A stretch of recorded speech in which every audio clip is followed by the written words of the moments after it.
नमो नारायण, नमो नारायण। जय गौ माता, वंदे मातरम। मां भारती को प्रणाम और हृदय से ओम शाम शनिश्चराय नमः। प्रदर्शकों, मित्रों, साथियों, जब भी कोई व्यक्ति गलत काम करने की सोचता है तो उसके भीतर से आवाज आती है कि इससे मत करो, नुकसान हो सकता है।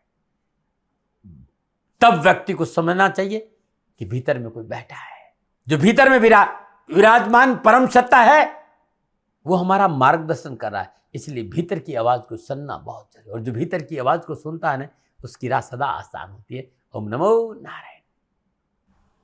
2024 का 9वां महीना यानी सितंबर 2024। सितंबर 2024 का महीना कैसा रहेगा, उसका मासिक राशिफल लेकर आपके सामने हूं। और सभी दर्शकों को सोमवती अमावस्या, हरितालिका तीज, अनंत चतुर्दशी की मेरी ओर से बहुत बहुत बधाई है। मित्रों, 6 सितंबर को हरितालिका तीज है और ये भारत में धूमधाम से मनाया जाता है। हरितालिका तीज का व्रत स्वागन स्त्रियां अपने पति की लंबी उम्र और अविवाहित युवतियां मनोवांछित वर प्राप्ति के लिए करती। ऐसा माना जाता है कि माता पार्वती और शिव अपनी पूजा करने वाली सभी भक्तों को अटल सुहाग का वरदान देते हैं और जीवन में अच्छा साथी मिले आशीर्वाद देते हैं। लेकिन उससे पहले यानी 2 सितंबर को सोमवती अमावस्या है, और जो जीवन का अनुभव है, सोमवती अमावस्या वर्ष में 1 या 2 बार ही पड़ती है। और सोमवार का दिन चंद्रदेव को समर्पित है, और चंद्रदेव महादेव के भाल पर विराजमान है, और चंद्रदेव मन का कारक है, और मन ही मनुष्य का मोक्ष और बंधन का कारण है। इस मन से संबंधित शांपाउन विपदाएं, परेशानियां, दोष कैसे दूर हो, महादेव को कैसे प्रसन्न करें कि मन पर आप सवार हो जाए। सोमवती अमावस्या को देवादिदेव महादेव और मां पार्वती की विशेष पूजा और व्रत का विधान है। साथ ही पितृ कैसे प्रसन्न हो, पितरों का तर्पण सोमवती अमावस्या को किया जाता है और पितरों का आशीर्वाद दिया जाता है। मित्रों, साथियों, 18 सितंबर 2024 से गणनाओं के आधार पर कहीं कहीं 17 सितंबर भी कहा है, लेकिन 18 सितंबर 2024 से पावन पितृपक्ष का आरंभ हो रहा है, क्योंकि 17 सितंबर को अनंत चतुर्दशी व्रत है और शायद 18 को महालय श्राद्ध है, पूर्णिमा का श्राद्ध है। उदय तिथि 17 तारीख को लग जाएगी, ऐसा 11 बजकर, इसीलिए मैं कह रहा हूं कि 11 बजे पूर्णिमा प्रारंभ होगी। उदय तिथि के हिसाब से 17 को नहीं होकर जो श्राद्ध पक्ष है वो 18 सितंबर से शुरू होगा, पूर्णिमा 18 को। तो 18 सितंबर से 2 अक्टूबर तक श्राद्ध पक्ष है। पितृपक्ष का समापन सर्वपितृ अमावस्या के साथ 2 अक्टूबर बुधवार के दिन समाप्त होगा। क्या कुछ है इस बार खास पितृपक्ष में, और लाल किताब के अनुसार पितृपक्ष ऋण चुकाने के लिए क्या क्या उपाय, ये सारी चर्चाएं इस बार मैं करूंगा। साथ ही कैसा रहेगा सितंबर 2024 का महीना, मैं आपके राशिफल की चर्चा करूंगा ग्रह नक्षत्रों के हिसाब से। सितंबर के महीने में राशिफल क्या संकेत दे रहा 12 के 12 राशियों के लिए, और सितंबर महीने में किन किन ग्रहों का राशि परिवर्तन, वो भी मैं आपको बता रहा हूं। इस माह 3 ग्रहों का, जैसे सूर्यदेव, बुधदेव और शुक्रदेव का राशि परिवर्तन होगा। सबसे पहले 4 सितंबर को बुधदेव सिंह राशि में प्रवेश करेंगे, 4 सितंबर को सूर्यदेव कन्या राशि में प्रवेश करेंगे, 18 सितंबर को शुक्रदेव अपनी नीच राशि कन्या से निकल अपनी राशि, अपनी स्व राशि तुला में प्रवेश करेंगे। 23 सितंबर को पुनः बुधदेव सिंह राशि से निकल कन्या राशि में आएंगे। मंगलदेव मिथुन राशि में संचरण करेंगे, बृहस्पतिदेव वृषभ राशि में संचरण करेंगे, शनिदेव अपनी मूल त्रिकोण राशि कुंभ में, और राहुदेव मीन राशि में, और केतुदेव कन्या राशि में संचरण करेंगे। सितंबर के महीने में शनिदेव और बुधदेव वक्री अवस्था में है, राहुदेव शनिदेव के नक्षत्रों में है, और बृहस्पतिदेव वृषभ राशि में है। मैदिनी ज्योति अच्छा संकेत नहीं दे रही है। राशिहित में मेरा निवेदन है कि राशि के सम्मानित व्यक्तियों को राशिहित में सोचना होगा। अमर्यादित भाषा, राशि में राजनीतिक उठापटक का संकेत और सीमाओं पर विशेष सावधानी का संकेत नजर आ रहा है। और भूस्खलन, जल को लेकर, बाढ़ को लेकर, आप जानते, ये आप सभी जानते हैं कि इस समय जिस ग्रह योग है, क्योंकि वृषभ राशि में बृहस्पति है, प्राकृतिक दुर्घटनाओं का प्रबल संकेत है। जब वृषभ राशि में बृहस्पति देव आए थे तब मैंने राशि से निवेदन किया था कि वृषभ राशि में बृहस्पति देव 25 अप्रैल 2025 तक बहुत सी ऐसी घटनाएं देखने को मिलेगी जहां जान माल का नुकसान है। इस समय जिस तरह के ग्रह योग है, हमें अपनी पूर्व क्षेत्र, उत्तर पूर्व क्षेत्र की संपूर्ण सीमाओं पर विशेष सावधानी का संकेत नजर आ रहा है। वहां नकारात्मक हलचल का संकेत नजर आ रहा है। ग्रह नक्षत्रों के साथ विशेष सावधानी बरतनी पड़ेगी, और प्राकृतिक प्रकोप भी है। सितंबर का महीना, जैसे मैंने आपको कहा कि पितरों को कैसे प्रसन्न करें, मैं बहुत कुछ इसमें बताऊंगा। पितरों को प्रसन्न कर कृपा प्राप्ति हो जाए, इसके लिए मैं उपाय बताऊंगा। क्योंकि पितरों को जब हम प्रसन्न करेंगे, उनकी कृपा से हमारे जीवन में खुशियां आएगी, तो बहुत से उपाय है। और विशेष रूप से गुरुमंत्र में दाती महाराज पर हर राशि का एक अलग वीडियो मिलेगा। क्या है पितृदोष, क्या है उसका समाधान, मैं प्रत्येक राशि का अलग अलग भी बताऊंगा। और राशिफल में भी बताऊंगा कैसे भाग्य की उन्नति हो कि आप पितरों के लिए कुछ उपाय करें। सितंबर 2024 का महीना संपूर्ण ग्रह योगायोग के हिसाब से क्या संकेत दे रहा है, इस विषय पर मैं विस्तृत से बताने की कोशिश करूंगा। फिर दर्शकों, मित्रों, साथियों, ये जो राशिफल है, ये चंद्र राशि नाम राशि पर आधारित होता है। और ये महिलाओं के लिए भी है, पुरुषों के लिए भी है, बड़ों के लिए भी है, बच्चों के लिए, सबके लिए ये राशिफल है। लेकिन ये जनरल प्रोडक्शन है। आप व्यक्तिगत अपने बारे में जानना चाहते हो तो नीचे नंबर आ रहा है, आपकी जन्म कुंडली के हिसाब से मैं आपका सेवा में सदा हाजिर रहता हूं। लेकिन मैं आपसे ये कहता हूं, भाई मेरा समय चाहिए तो गाय सेवा करिए, गौ माता की सेवा जरूर करें। गौ माता की सेवा ही मेरा उद्देश्य है इस प्रोग्राम को लाने का। दूसरा मेरा विनम्र निवेदन है कि मैं हथेली में सरसों नहीं उगाता हूं, ना मैं प्रजापिता ब्रह्मा हूं और न कोई बहुत बड़ा भविष्यवक्ता हूं। भारत की सनातन संस्कृति से प्यार करता हूं। ज्योतिष मेरा प्रिय विषय है और ये अद्भुत विषय है। ज्योतिष के इस 40-50 साल की यात्रा में से कुछ बूंदे गुरु कृपा की जो मुझे प्राप्त हुई, उस आधार पर मैं कुछ कहने आता हूँ। संभव है जो मैं कह रहा हूँ गलत भी हो सकता है। सेकंड ओपिनियन का अधिकार सदा आपके पास रहा है। न भय, न भ्रम, न भ्रांति, न विवाद, न तर्क। सेकंड ओपिनियन हमेशा आप ले लीजिएगा साथियों, मुझे अच्छा लगेगा। मित्रों साथियों, इन संपूर्ण गणनाओं के बाद अब मैं बात करूंगा मीन राशि की, यानी भचक्र की अंतिम राशि मीन। मीन राशि वालों के लिए सितंबर 2024 का महीना नक्षत्र गणनाओं के आधार पर राशिफल का क्या संकेत दे रहा है, कैसा रहेगा मीन राशि वालों के लिए सितंबर 2024 का महीना। राशि अधिपति बृहस्पति देव है। यदि कुछ कमियां की बात करूं तो आप दूसरों की अपेक्षा धन तो बहुत कमाते हैं, परंतु फिजूल खर्चे में पीछे नहीं रहते। और यह फिजूल खर्ची कई बार आपको दूसरों से कर्जा लेने के लिए मजबूर कर देती है। थोड़ा सा आलसी प्रवृत्ति भी आपके लिए नुकसानदायक है, इस पर ध्यान रखना चाहिए। लेकिन आप कलात्मक विचारों के व्यक्ति, आपको कला, संगीत, साहित्य, लेकिन ऐसे विषयों से बड़ा प्रेम होता है। आप परिस्थितियों को आसानी से समझ लेते हैं। आप नए माहौल में आसानी से घुल मिल जाते हैं। आप रिलेशनशिप में अहंकारी नहीं है, आपके स्वभाव में दयालु है, कोमल हृदय है। आप तार्किक है, स्पष्टवादी है और बहुत ही सहज स्वभाव आपका है। आपकी बेहतरीन कैरियर के विकल्प है, क्योंकि मीन राशि के स्वामी बृहस्पति ज्ञान और विद्या के स्वामी है। यदि मीन राशि के जातक अध्ययन और अध्यापन में कार्य करें तो लाभ मिलेगा। सोना का व्यवसाय, अध्यात्म, राजनीति प्रबंध, मुद्रा क्रय विक्रय, चिकित्सा, इंजीनियरिंग, कूटनीति, सलाहकार, प्रवक्ता, राजदूत, इस क्षेत्र में आपको बहुत अच्छी सफलता मिलेगी। अब सितंबर 2024 का महीना आपके लिए कैसा रहेगा, उसके लिए अब बात करते हैं कि ग्रह गोचर किस प्रकार की स्थिति बना रहे हैं सितंबर 2024 में, यह समझने का प्रयास करते हैं। मीन राशि वालों के लिए राशि अधिपति बृहस्पति माह के आरंभ से लेकर अंत तक वृषभ राशि तीसरे भाव में संचरण करेंगे। बृहस्पति देव की पंचम दशा सप्तम भाव, सप्तम दशा नवम भाव और नवम दशा 11वें भाव पर रहेगी। सूर्यदेव सिंह राशि छठे भाव में संचरण करेंगे। 4 सितंबर को बुधदेव सिंह राशि छठे भाव में आ जाएंगे। 16 सितंबर को सूर्यदेव कन्या राशि सप्तम भाव में संचरण, शुक्रदेव और केतुदेव के साथ संचरण करेंगे। 18 सितंबर को शुक्रदेव तुला राशि अष्टम भाव से संचरण करेंगे। 23 सितंबर को बुधदेव अपनी उच्च राशि कन्या में सप्तम भाव से संचरण करेंगे।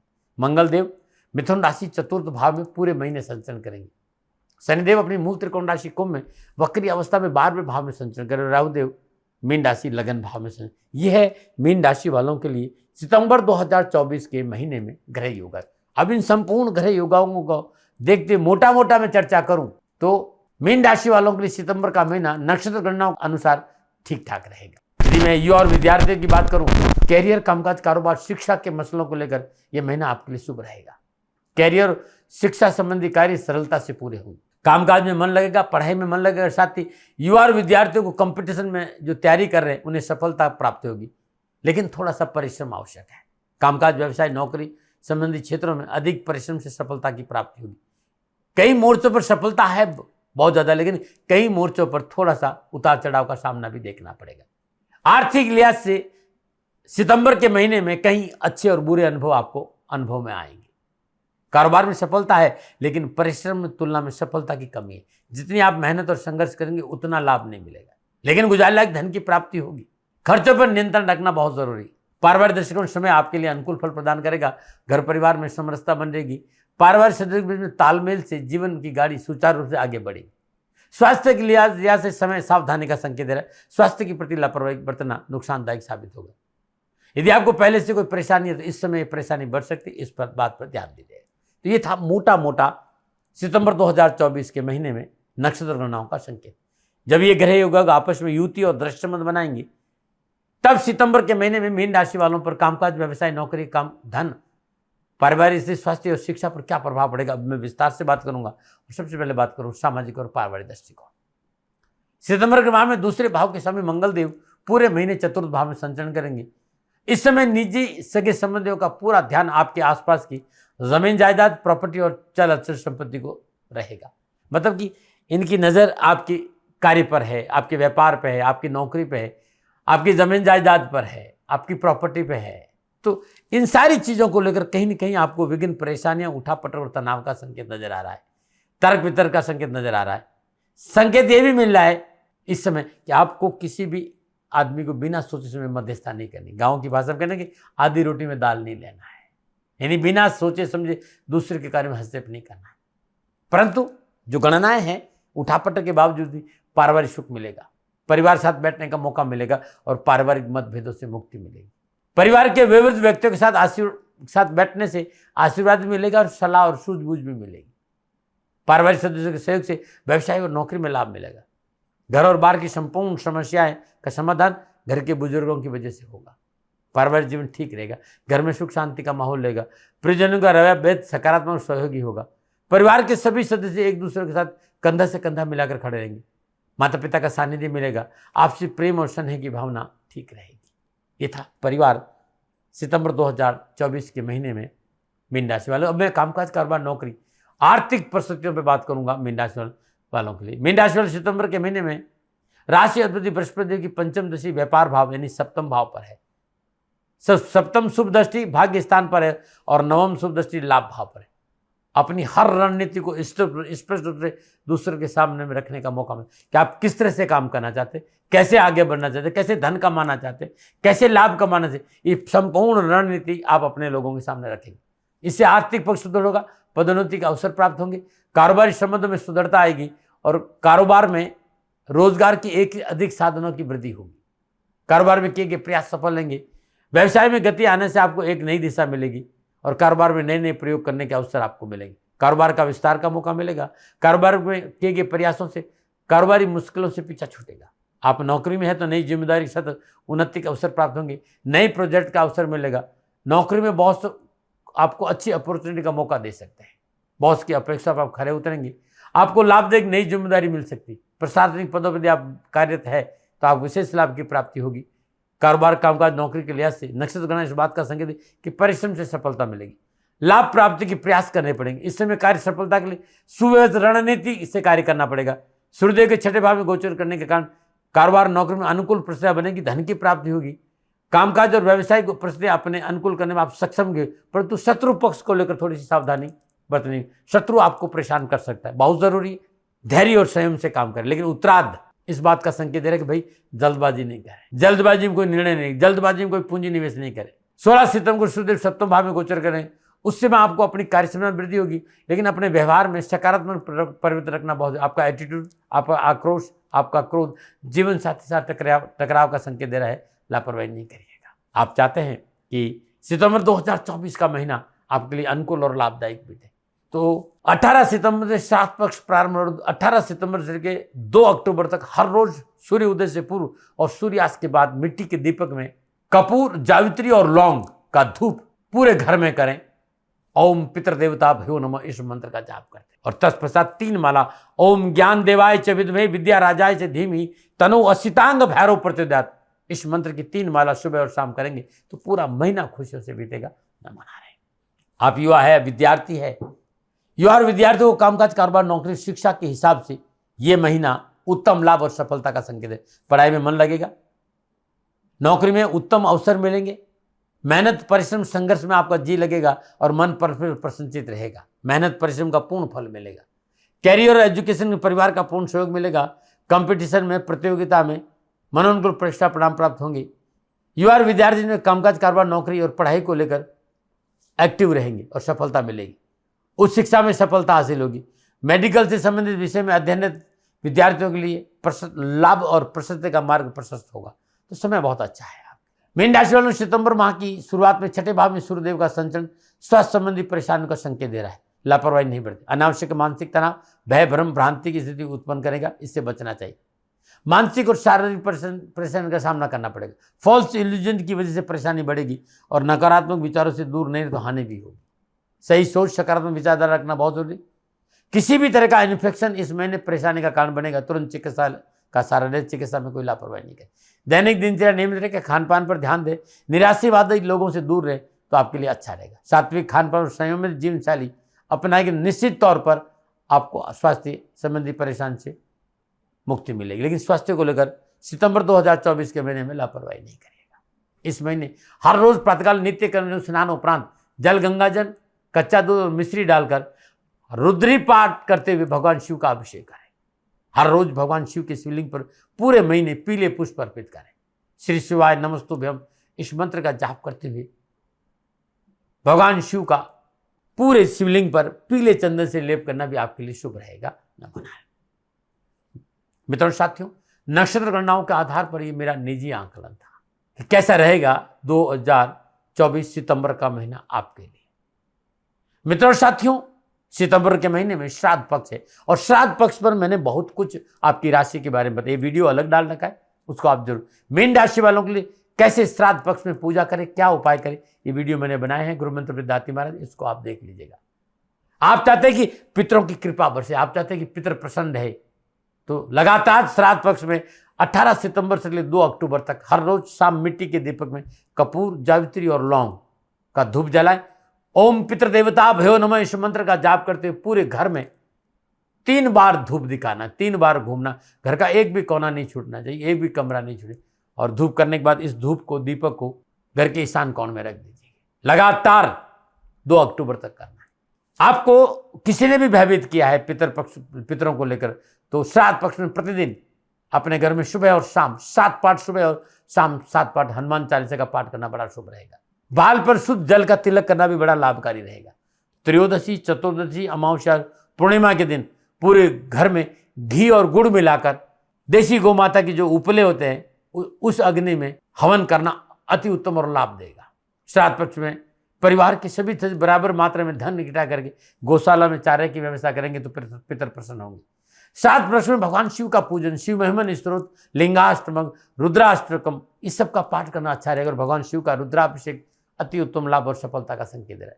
श्राद्ध पक्ष में मृत्यु तिथि के दिन किसी विद्वान और सदाचारी ब्राह्मण को बुलाकर पूजन और तर्पण जरूर कराए। और लगातार 18 सितंबर से 2 अक्टूबर तक अपने घर में गीता पाठ जरूर होना चाहिए। कैरियर, कारोबार, नौकरी, व्यवसाय, समाज, परिवार में कोई परेशानी है तो श्राद्ध पक्ष में हर रोज गणेश जी, हनुमान जी और भैरव जी का मंत्रों का जाप करें, स्त्रोत का जाप करें, आपके लिए शुभ रहेगा। श्राद्ध पक्ष में हर रोज पितरों के निमित्त जल, जौ, काले तिल और पुष्प से तर्पण जरूर करें। अपने पूर्वजों की मृत्यु के दिन सदाचारी ब्राह्मण को घर बुलाई, पूजन कराई, तर्पण कराई। और जो आपके पूर्वजों को भोजन पसंद था वो भोजन गरीब, निधन और ब्राह्मणों को दक्षिणा के साथ खिलाना से अति उत्तम लाभ देगा। घर की दक्षिण दीवार पर अपना पितरों का फोटो लगाकर उनके सामने दीपक जलाए, उन्हें पुष्प अर्पित करें, उन्हें फूल माला पड़े। पूजन के उपरांत साक्षात दंडवत प्रणाम करके आशीर्वाद दे। श्राद्ध पक्ष में हर रोज अपने पूर्वजों के नाम पर गरीब, निर्धन, जरूरतमंद लोगों को भोजन कराने से भी पितरों की कृपा बरसेगी। तो मित्रों, श्राद्ध पक्ष में कैसे मीन राशि वाले पितरों को प्रसन्न करें, ये उपाय मैंने बताए। पुनः मेरा निवेदन, ये मेरा आंकलन था। न भय, न भ्रम, न भ्रांति, न विवाद, न तर्क। सेकंड ओपिनियन का अगर आपका था, आपका है, आप ही का रहेगा। मानो मानो आपकी। हाँ, मेरे से कोई भूल हो गई, दोनों हाथ जोड़कर क्षमा मांगता हूँ। आप सुखी रहे, आप स्वस्थ रहे, समृद्धिशील रहे, शनिदेव के चरणों में मेरी प्रार्थना। नमन नारायण। राजस्थान का हर व्यक्ति जानता है दाती महाराज गायों से बहुत प्यार करते हैं, बेटियों से बहुत प्यार करते हैं। हजारों सैकड़ों बेटियों के लिए, जीवन के लिए मैंने अपना संपूर्ण जीवन दिया है। और ये मेरा शौक था, मेरी राष्ट्र की धरोहर थी और ये करना मेरा कर्तव्य और कर्म था। मैं आपको किसी वजह से नहीं सुना रहा हूँ, बस खाली बता रहा हूँ कि ये मेरा जीवन का लक्ष्य रहा है। मनुष्य हूं और मानव होने के नाते मेरा कर्तव्य है कि मैं अपनी राष्ट्र की सेवा करूं। मैं इस राष्ट्र का नागरिक हूं।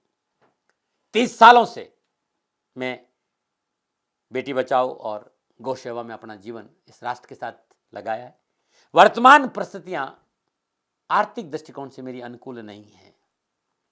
धन नहीं मांग रहा हूं कि मुझे आप पैसे दीजिए, नहीं, पहले भी कभी नहीं मांगा और अब भी मैं नहीं कह रहा हूं, और ये मेरा अहंकार नहीं है, क्योंकि धन को लेकर मैं राष्ट्र के सामने कभी नहीं आया था। हमेशा मैंने ये कहा कि साहब सेवा करिए, आप, मैं भी सेवा करता हूं, आप भी सेवा करें, धन नहीं चाहिए। लेकिन वर्तमान में जो आर्थिक परिस्थिति है वो मेरे को ये कहने के लिए मजबूर कर रही है कि सन्निधान गौशाला की गायें दुखी नहीं रहे, इसके लिए मुझे आपका सहयोग चाहिए। और सहयोग के लिए मैं स्वयं आपके साथ खड़ा हूं, आपकी समस्याओं के समाधान के लिए। भाई, आप अपनी जन्म कुंडली का अवलोकन कराना चाहते हैं, आप अपनी जन्म कुंडली बनाना चाहते हैं, आपको बहुत सी चीजों की जानकारी चाहिए, तो मैं आपके साथ खड़ा रहूंगा, पूरे साल खड़ा रहूंगा, जब तक जीऊंगा तब तक खड़ा रहूंगा। नंबर आ रहा है, इन नंबरों पर संपर्क करिए, आप मेरे से बात करिए, लेकिन इसकी एवज में गायों के लिए चारे की व्यवस्था कर लीजिए।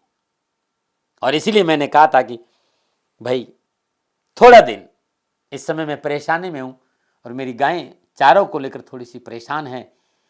ऐसा हृदय से आया, लोगों ने कहा कि राष्ट्र आपसे प्यार करता है दाती महाराज, एक बार निवेदन करिए। तो मैं दान नहीं मांग रहा हूं, फिर भी मैं अभी भी मेरा ये अहंकार नहीं साथियों, मेरा राष्ट्र सर्वोपरि है।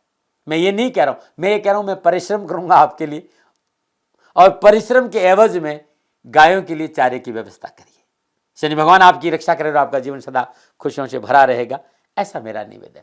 और वे लोग जो सक्षम है, सामर्थ्यवान है, और जिन्हें दाती महाराज के ज्योतिषीय समाधान की आवश्यकता नहीं, तो उनको मेरा प्रणाम, क्योंकि बहुत से लोगों को मैंने देखा है पिछले 1 महीने में, लगभग 20 से 25-50 लोग ऐसे भी हैं।